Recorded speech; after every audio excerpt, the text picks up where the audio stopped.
And so that's why one of the things that I definitely believe is that if we're trying to talk about, if we had to learn how to fight fair, we had to learn to the point to understand that the goal of the fighting is not to destroy the person that I'm having an argument with. Yeah. Look, it's me and you against the world, girl, and I ain't talking slick. Others may have said it, but they worldview was midget. That means it wasn't big enough for what life would experience. Hey, what's going on, everybody? Welcome back to another episode of Tanks Talk Podcast. I'm Pastor Tanks, and this is my wife, DdTanks. Hey, y'all. And listen, man, we are just excited to be back sharing with you another layer of our journey as we are getting ready to celebrate 10 years married this year and coming back from a honeymoon. Wanting a divorce. And so our journey has been one that has been filled with a lot of lessons. How do you get from there to where we are today? Not just having a healthy marriage, but also helping other marriages thrive and be healthy as well. Yeah. And so we are just sharing with you our story in season 1. Your what? Story. Oh, No, okay. don't do me like that on I'm the just podcast. saying our story. You said something in the last episode, and I ignored it. But I see how you want to front me Oh, out. That's thank you cool. for the grace. You know what I'm saying? So Yeah. clearly, you need to go back and watch the other episode. do. But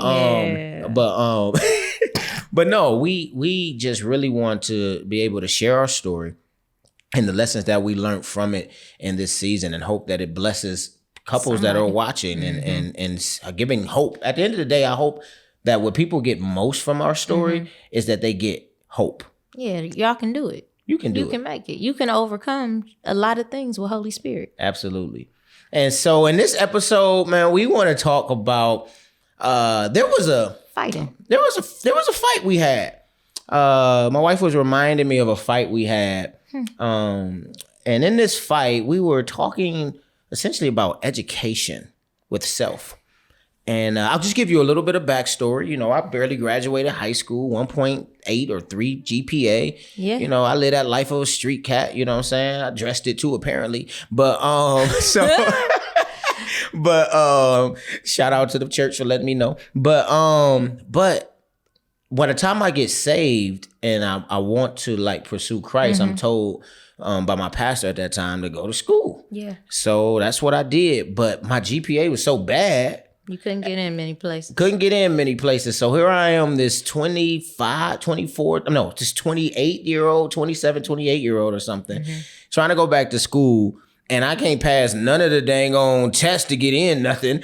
So they was like, yeah, you got to go to a Tri-C and you had to do remedial. I was in like reading 1000. I was in like reading 0009. Like it was whatever was behind. It was the class that don't count. For credits. It was like recovery to get into the class for regular credit. This is not no lie. Like I had to take the class that you don't get credit for to get in the class that you can get credit for. But look at you now, doctor. You know what I'm saying? On loading, on. Dr. Loading. Hold on, let's get a PhD student loading. You're already a PhD student. That's PhD not loading. loading. There you go. Yeah, because it's different. I don't want to just be doctorate. It's PhD. Oh, you wanted to discern. Yeah, let's be very clear. For us to identify what kind. That's a different level. All right, Reverend Dr. Bay. I like that, Reverend Dr. Bay. I'm gonna get that. That's gonna be my new handle when I get it on Instagram, Reverend Dr. Bay. No one else should call you that, so it can't be your handle. All right, that's valid. Anyway, so so I'm in school now, and I take all my classes at Tri-C. And you had to help me. Well, no, in that time we got you help. Yeah, I got some help. Well, that was Gabe came in when I was working on my bachelor's. Oh, my bad. But I got through that and got my GPA to where it needed to be so that I can get enrolled in school. Right. Yeah. So now I'm working on my bachelor's in religion. You already had your master's. And I was in seminary. And then you was going back to seminary to get your second master's in pastoral counseling. Yeah, just so you know, my wife got a bachelor's and 2 masters, you know what I'm saying? She educated Black woman out here. Just a little bit. And that little bit part is part of our argument. And so one day we're beefing and you attack me educationally. Oh, verbally. I was gonna say, come on, don't act like I keep. You want to tell the people what you said? Because you had to remind me. I don't remember exactly the words I used, but it was along the lines of you not being educated. So I'm sure I called you stupid or dumb. And it was in relation to like something you couldn't figure out and something you was trying to say. It was me needing Gabe to help me. So I had a high schooler helping me with my college math. Yeah. And you threw a dig at me on that. Yeah, I'm sure it was rooted in not okay, but it was rooted in some feelings that I'm sure I had about other things that I wanted to hurt you with my words. Absolutely. And so me, being me, when you called me stupid, at that time I was making more money than you. Yes. And so I looked back at you and I was like, and you went to Case to get your I spent a lot of money on grass. I said, well, who really the stupid one? You wouldn't spend all that money for education and this uneducated boy make more money than you. And so I was like, clearly you the stupid one. Facts. And man, that turned into, and if you know my wife, like calling her any level of, even though she attacked me first, calling my wife, attacking any level of education with her is a huge trigger for her. Like even to this day, like I think we got in an argument. I was like, you out here playing stupid and you got pissed. I was like, who you calling stupid? And it was like, I'm not even I'm saying you're playing, you're not. I think I said, you're not that stupid. That's what you said. And I was like, so you calling me stupid? And I'm like, no, I'm saying you're not that stupid, that you're not going to have me thinking that you don't really understand what I'm saying. And I said, so what you calling me is stupid. And so she don't like, that's a word that's a trigger word in our household. It is. And but the whole point of that argument was, man, we attacked each other so bad that those words still are remembered 10 years later. Yeah. And they were, and in other words that have been said to each other throughout the course of that first year and a half of marriage played a role in a lot of our arguments later on, at least the trust and the vulnerability with one another. Yeah. And that's why in this episode, we want to talk about the idea of fighting fair. You can't just choose to love, but when you choose to do the work, you also have to make a choice to communicate differently. Correct. Because a lot of people don't understand most marriages, and I'm sure there's some relationologist or some type of person that do this that would disagree with me, man. But I am unmovable on the fact that most marriages and relationships that fail do not fail because of the surface issue that they're talking about. No. That most marriages and relationships fail because of communication. Yes, definitely. If whether it's finances, there's an issue about communication. If it's adultery or stepping out, there's something around communication. If something in the communication broke down, which led to all of these other issues being unresolved, that eventually led to a failure and a breakdown in a relationship. I'm convinced of that. Do you? No, I don't disagree. I think communication is key for any successful relationship because none of us are mind readers, number one. So you can't know what to expect. You can't know necessarily what somebody needs unless they articulate it and say it. And you also don't always know there's a problem if it's not stated also. Yeah. So communication is huge in relationships. But it's not just communication. It's knowing how to communicate. Because we talked at each other a lot. Yeah, we didn't do a lot of listening. We didn't do a lot of active listening. Definitely not active listening. Just a lot of, all right, my turn. I can't wait to get my point in. Yeah. I can't wait. It's like we were playing, Double Dutch. Double Dutch. And you waiting to jump in with your words. So yeah, we needed to listen more, and we were talking at each other, but not listening. Yeah, and throwing a lot of shots below the belt. And the reason that's so critical to avoid is because sticks and stones might break my bones, but words may never hurt me is a lie. It's a lie. Words hurt, words sting, and words are remembered. They become embedded in your psyche. They're scars. Just like sticks and stones leave scars, words leave emotional scars in your mental as well as in your heart. Like a lot of things you remember, and you can have visceral body responses remembering something someone said to you, the tone of voice, the aggression they had, the specific words. Like it it can trigger you in a lot of ways, just as if a loud noise could, just as if a hand clap or a stump could, a smell. It's similar. Yeah.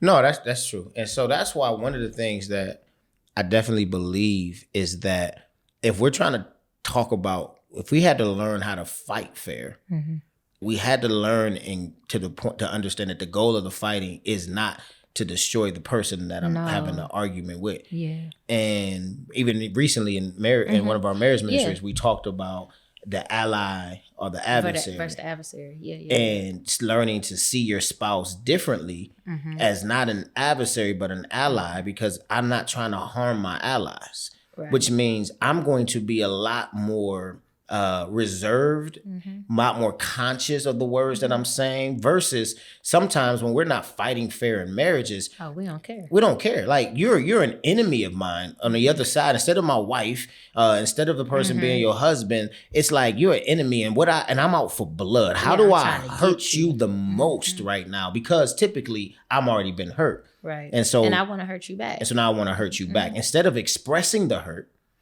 right?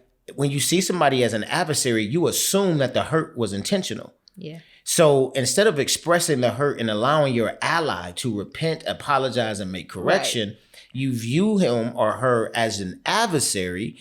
And now you just assume you tried to hurt me on purpose. And it's like, I didn't even know that I was hurting you at all.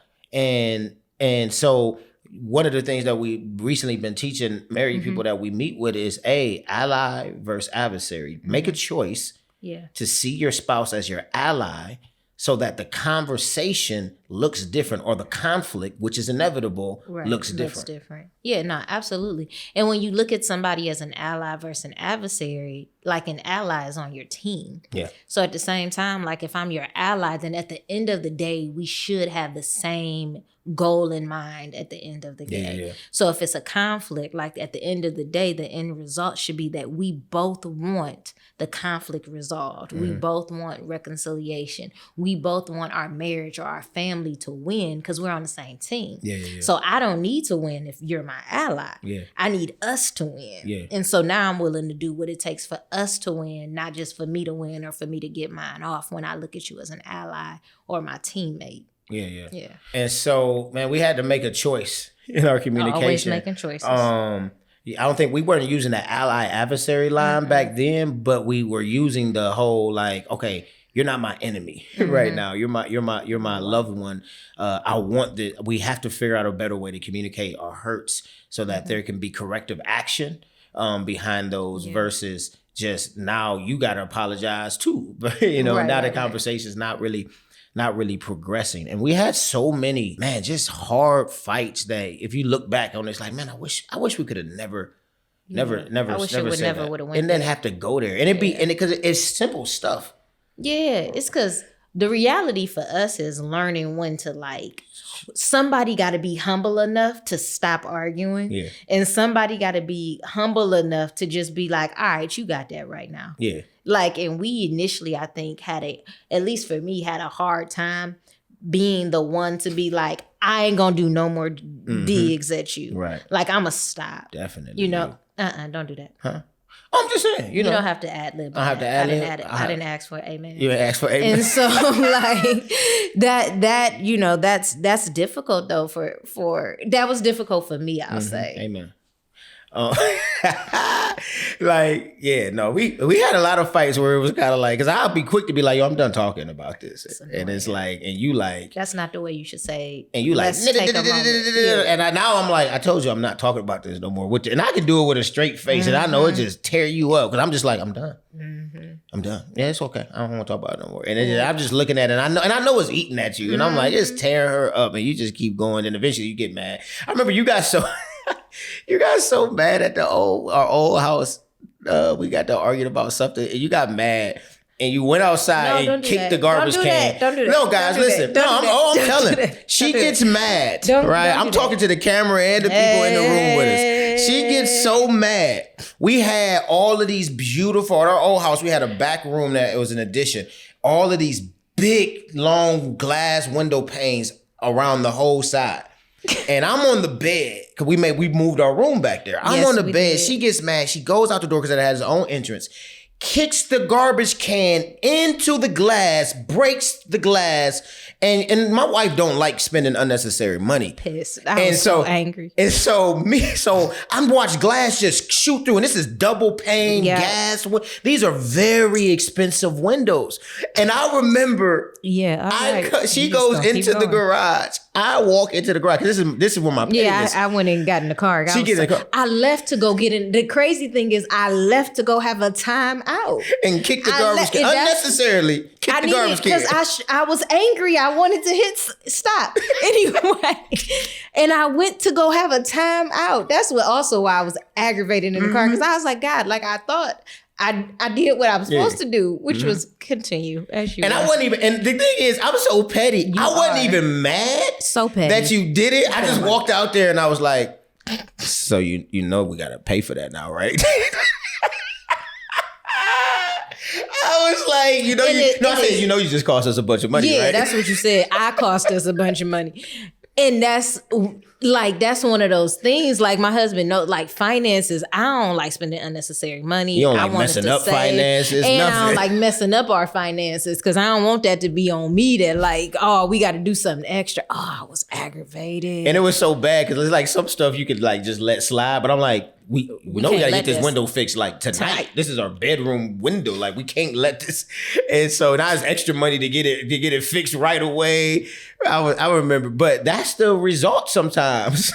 Yeah, of not being able to control our anger. Okay. That's how you made it our. So I said our. I heard you. I've never damaged anything in anger. Just to be clear. That's not YouTube fans. That's not where we're going just here. To be clear, I've never. But damaged our anything. anger, that was bad communication. That was probably like we didn't have lots of those. No. But the poor communications, we definitely had a lot of, and we just really had to get to a place of like. But here's the thing: nobody taught us real communication skills. No, not. I mean, I had learned them in school. But not in relationship to relationships. Yeah, not in relationship to this kind of relationship. Because it's different. Because it is. It's different. Because I use a lot of my communication skills all the time. Right. Outside of home. Yeah, but it's different when it's different. That sanctification journey of the relationship is real. It that is. Becoming one is real. Thing. Yeah. It's real. And one of the things that you mentioned when you said somebody has to be humble enough to identify when it's time to take a break. And then I gave the example of how my ignorance though was, I ain't talking about this no more. And I knew that was the wrong way to exit the conversation. So that was, even though I could come back and be like, I've tried to stop it. Really, no, I knew ending it like that would. And so it's also something else we've been teaching our married couples is that, man, you have to be able to identify when is not a right time for you to fight. To have to have that healthy conflict or to have that good fight. Because, and when you know that it's not the right time, you have to be humble enough to exit the conversation, but not just you. Both of you have to understand. See, when there's communication around communication, people know what you're doing. Correct. So if I'm the only one that knows that I'm doing a heart check before a conversation, if I'm the only one saying, I'm too emotional right now to have this conversation, I need to walk away. If I'm the only one that knows that that's a step that we teach people, then you mad because you don't get that. You don't understand it. I don't know what you're doing. But if you understand that these are things we agree about, then it's like, hey, babe, listen, man, I got high emotions right now. So we got to revisit this conversation so that it can be a healthy argument or a healthy discussion because I'm high emotion. Or other ones we teach is, listen, I'm tired. I've had a long day. I'm tired and I'm hungry. I can't fight you well right now. Like I'm gonna get hangry at you. Everything you say gonna make me defensive and irritating. So like, hey, let me take a bath. Let me get something to eat. Let me relax, and then can we come and have this conversation? Right. So being humble enough to exit, but then also knowing enough about yourself to know when it's like, I can't have this conversation right now. Yeah. No, facts. Having a level of self-awareness is huge in fighting fair. Yeah. Because you also got to know, even in the midst of the argument, when you are being overly emotional, when you're having a hard time. Like, that's That's crucial. And also being aware of your spouse too. So there's self-awareness for you. But then recognizing like, yo, if you know you're in conflict and your spouse don't know they're entering into a conflict, to be able to prep them or recognize where they are. Yeah. They just got off of work. Oh no, I know we need to have this conversation, and I know it's not going to be an easy conversation. Yeah. Let me give them a moment. Or they just got done putting the kids to bed or whatever. Yeah. Like, you know what I mean? Like, you got to also know them too. Yeah. And then we had to learn how to like not actually escalate conversations unnecessarily. You know what I'm saying? And I think I won't say that, I won't put this all on you, even though I got a story. But it's just different. See, so one of the things that I'm really good at, that I'm really good at, it's just a bad trait of mine. It's a horrible trait. Is I have the ability to get under a person's skin with a non-aggressive manner, so that I can just be like, that's you. It's what they call passive aggressive. Yeah. But we had to learn. The other thing was learning how not to escalate like unnecessary conflict. And I think one of the tools that is really helpful now. So we just changed it with the chart, but we used to have the 4 squares. Oh, okay. And we would place them like high importance, hard to change, high importance, easy to change, low important, easy to change, low importance. And we would have to take that and we would tell couples and ourselves, it's like, listen, when y'all enter into conflict, where does this situation fall? Because if it's a low importance and it's hard to change, why y'all about to beef about that? Like, it ain't that deep, and it's going to take some time to overcome this thing. So do the work to overcome, but don't sit and argue about it all the time. But if it's high importance, like anything that's high importance, we should work towards and have a conversation, especially things that are high importance, easy to change. Yeah. Because those are easy wins. Yeah. They're very important to y'all, and it's things we can address right away.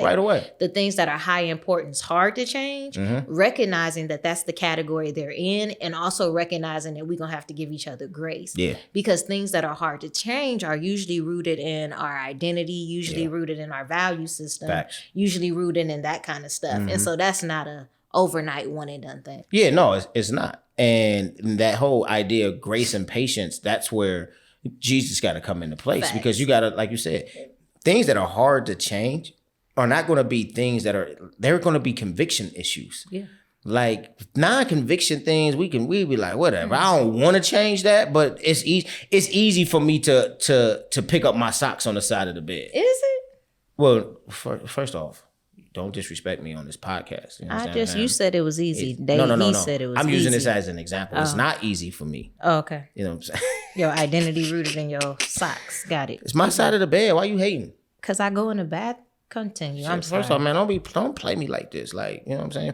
See what I'm saying? This is an example of what I mean. I was about to say, was that a like crying sniff? I thought at first you actually had a running nose. But the reality is, if it came down to we're gonna get a divorce over some socks, I can pick those socks up. Yeah, you can pick those up. You know what I'm saying? But when it comes to like personality things, it's like, yo, that's a person's personality. That may be rooted in how they were brought up. That may be rooted in their own traumas. And so they may want to change it, but it's like, hey, I hear you that this. So here's the thing. Arguing about it all the time is just going to build resentment. We need to acknowledge it and then have the grace and the patience to say, you know what?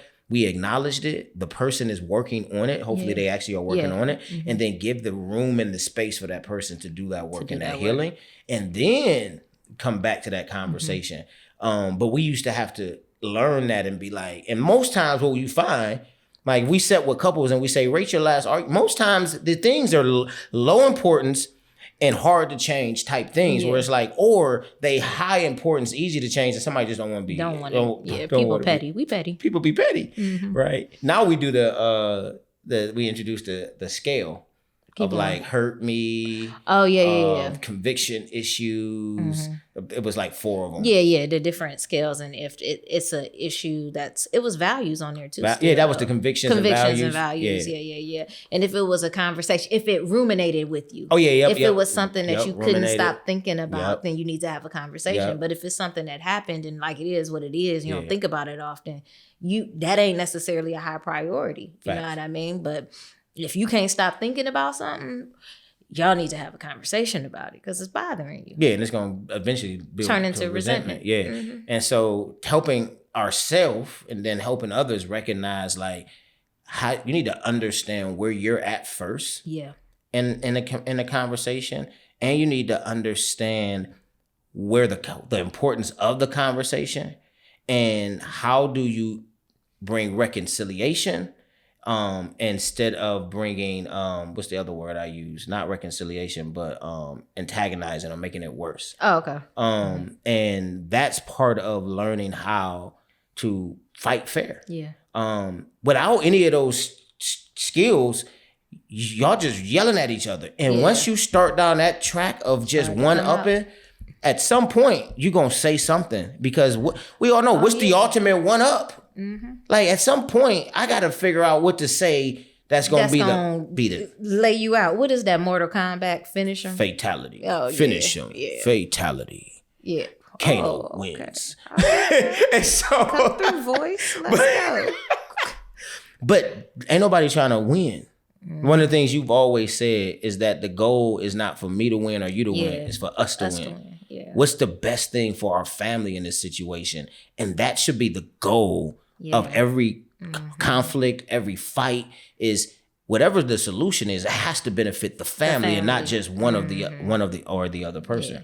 And I think one of the things that like we forget or we don't realize is that like if we're one, when I intentionally hurt you, I'm hurting myself.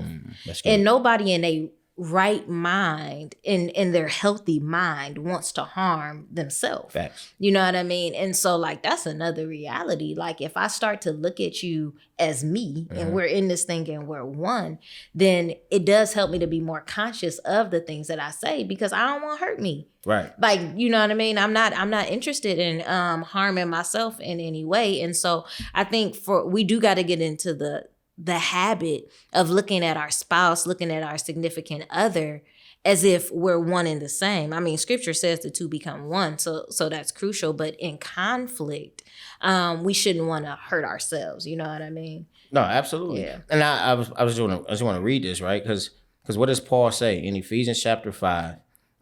He says in verse 28, so husbands also ought to love their own wives as their own body. He who loves his own wife loves himself. For no one ever hated his own flesh, but nourishes and cherishes it, just as Christ also does to the church, because we are parts of his body. And then it goes on, and so a man shall leave his mother and his father and cling, and they should become one flesh. Right? And if I had to leave you guys with anything, here's what I would leave you guys with. The concept of becoming one flesh is a conversation or a concept that requires conflict. It does. You don't become one without conflict as long as you don't view conflict as always negative. Correct. Because conflict is not negative. It's needed. Conflict is needed for anything to grow. Conflict is needed for anything to prosper. Like conflict happens. Yeah. Stuff got to break through. Like, you know what I mean? Like there has to be something. Yeah. We share with the couples James chapter 1. Right? What does James say? It says, count it all joy when you experience various trials, right? Knowing that the testing of your faith produces character, endurance, etc.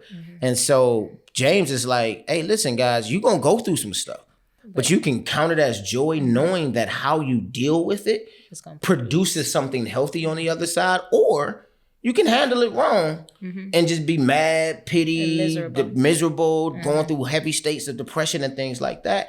And that's the same thing with conflict.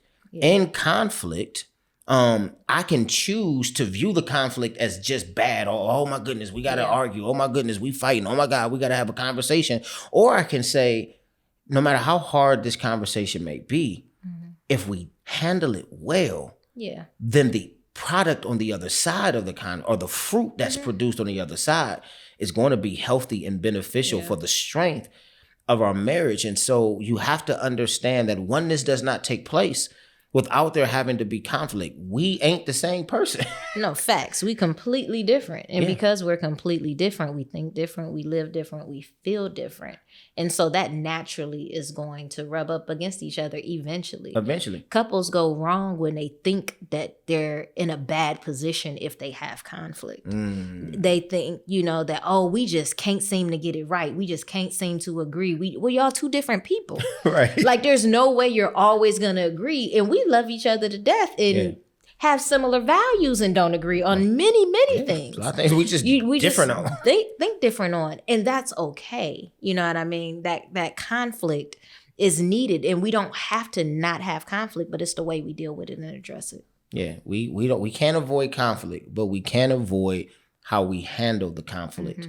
And where a lot of couples go wrong is we don't learn the communication skills. Correct. We aren't humble enough in those conflicts, and so we don't fight fair. And when you don't fight fair, the result is going to be unfair fights, but bad outcomes, pain, hurt, deep resentment. And eventually it'll lead to shutting down. Yep. And once the shutdown happens, all of those surface level things that people think they're getting divorced around begin to really rise up without any type of method of reconciliation, which is communication for me. So, well, listen, guys, I don't know if that blessed you. Hopefully it blessed you. We are just, again, excited to be able to share our journey, our life, the things we learned. And one of the things that we had to learn when we made that choice to choose to love was we had to then say, then if we're going to stay in it, we don't want to just be married people. We want to have a healthy marriage. And so we had to do the work to really say, man, how do we learn to communicate with each other?